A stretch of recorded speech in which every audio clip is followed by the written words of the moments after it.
अल्लाह के नाम से जो नहायत मेहरबान रहम करने वाला। अस्सलाम वालेकुम नाज़रीन, आप देख रहे हैं हारून व्लॉग और मेरा नाम है मोहम्मद आलम। गुज़िश्ता व्लॉग में मैंने आपको बताया था कि मुल्तान के अंदर भी एक इंतहाई अफसोसनाक वाक़या पेश आया, जहाँ पर एक माँ ने अपने 3 लगते जिगरों के साथ खुदकुशी कर ली। पुलिस ने इस कत्ल को, इस मामले को जो है पहले कत्ल का रंग दिया, डीपीओ का एक बयान सामने आया, लेकिन इसमें बड़ी अहम जो है चीज़ें सामने आई हैं। एक सीसीटीवी फुटेज सामने आई है, उस सीसीटीवी फुटेज के कुछ मनाज़िर मैं आपको दिखाऊँगा और कुछ तफ़सीलात भी पुलिस ने इकट्ठी की है।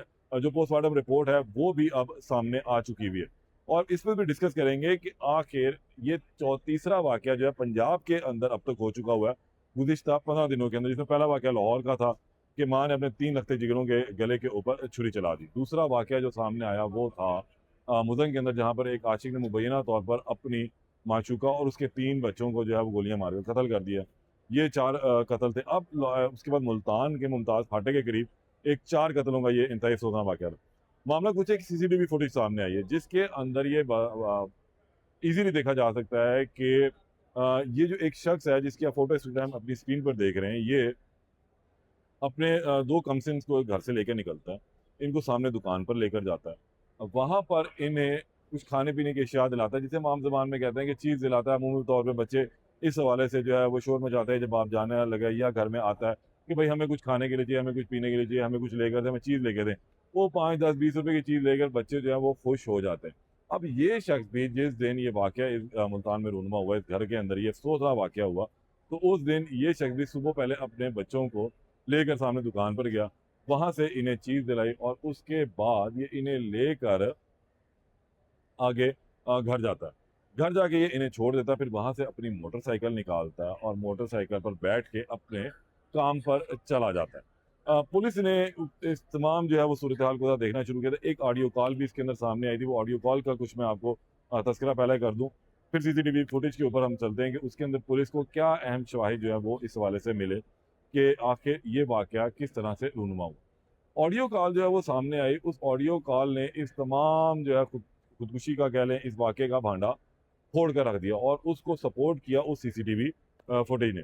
ऑडियो कॉल जो थी, इस खातून ने एक टेलीफ़ोन कॉल की थी ये वाक़या रूनुमा होने से पहले अपनी वालिदा को, अपनी हमसाई के मोबाइल से, और फिर जब ये वाक़या रूनुमा हो गया तो उस मोबाइल फ़ोन के अंदर ये जो कॉल हुई थी वो रिकॉर्ड हो गई थी और उस कॉल ने ही तमाम जो है इस वाक़ये की जो है गुत्थी सुलझाई। उस ऑडियो कॉल वो की थी उसने अपनी वालिदा को, जिसमें उसने कहा था कि मेरा मियाँ जो है मुझ पर तशद्दुद करता है, मारता है, पीटता है। मैं बहुत बुरे हालात के अंदर रह रही हूँ। मेरा गुज़ारा मुमकिन नहीं रहा, मैं तलाक नहीं ले सकती, मैं जान नहीं छोड़ सकती। ये मेरी जान भी शायद छोड़ने को तैयार नहीं है।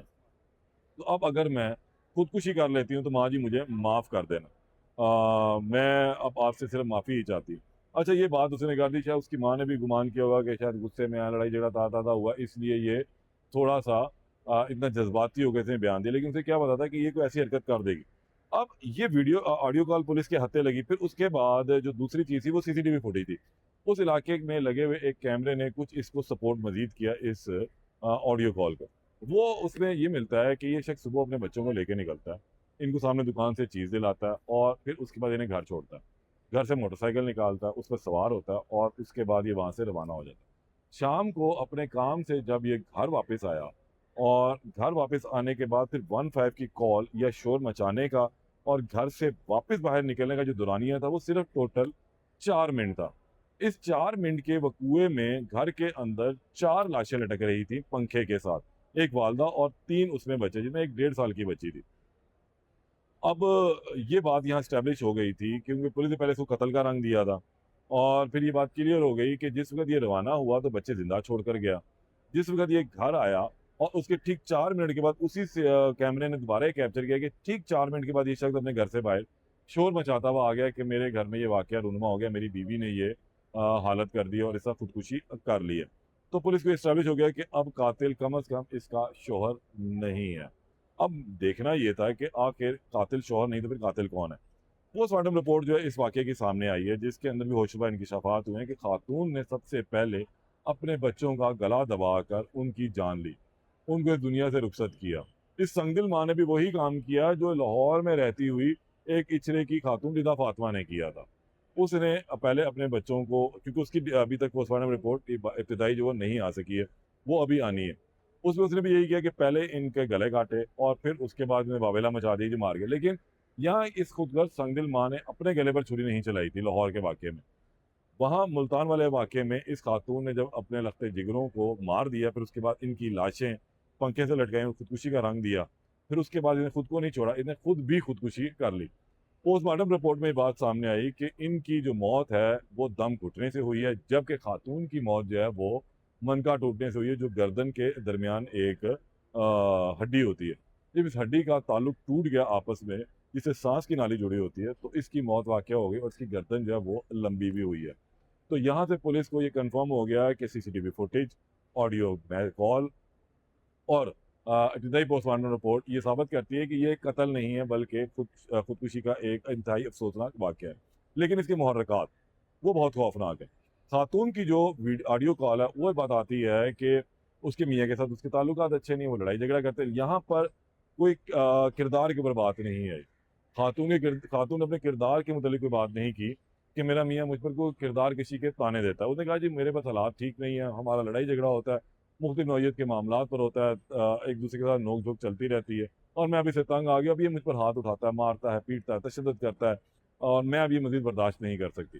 तो यहाँ पर इस सूरत हाल को मद्देनज़र रखते हुए पुलिस ने इस वाक़ये की एफ़आईआर लड़की की वालिदा की मुद्दत में दर्ज की है और उसमें इसके ख़ावंद मक़तूला के और उसके साथ जो है इसके देवर और सास को भी नामज़द किया, इनको सबको गिरफ़्तार भी कर लिया। बहरहाल इस केस के जो कानूनी पहलू हैं उसके ऊपर मैं दोबारा रोशनी डालूँगा किसी माहिर वकील को साथ खड़ा करके कि इस मामले के अंदर क्या होता है। इस एफ़आईआर के तनाज़ुर के अंदर देखते हैं तो इस शख्स के बचने की कितनी उम्मीद है या इस शख्स को सज़ा होने की कितनी उम्मीद है और जो खुदकुशी का वाक़या हुआ उसकी रिपोर्ट पुलिस ने दर्ज क्यों नहीं की।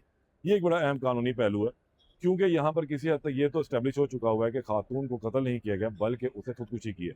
तो फिर खुदकुशी का एक मुकदमा जो है इसी खातून के ऊपर दर्ज होना है, खुदकुशी की रपट जो है वो दर्ज होनी है और साथ में उस पर कत्ल का एक मुकदमा दर्ज होना है जो उसने अपने 3 मासूमों का किया। ये कुछ कानूनी पहलू हैं, इनके ऊपर जो है वो कल व्लॉग करेंगे, उस पर आपसे बात मैं करूँगा। लेकिन अब ये चीज़ तो क्लियर हो चुकी है कि मुल्तान के होने वाले अफसोसनाक वाक़ये में कत्ल नहीं बल्कि खुदकुशी थी और इसमें खुदकुशी और जो 3 कत्ल खुदकुशी के साथ जो 3 कत्ल हैं बच्चों के, उसकी ज़िम्मेदार वो खातून है, वो माँ है, वो संगिल माँ, जिसने अपनी ज़िंदगी का खात्मा तो किया, साथ में इन मासूम फूलों को खिलने से पहले ही मुरझा भी दिया। इसके कानूनी पहलुओं के ऊपर गुफ्तगू करने के लिए मेरे साथ वकील साहब मौजूद होंगे, वो अगले व्लॉग में आप देखिएगा। तब तक के लिए इजाज़त दें। अल्लाह ने के बाद।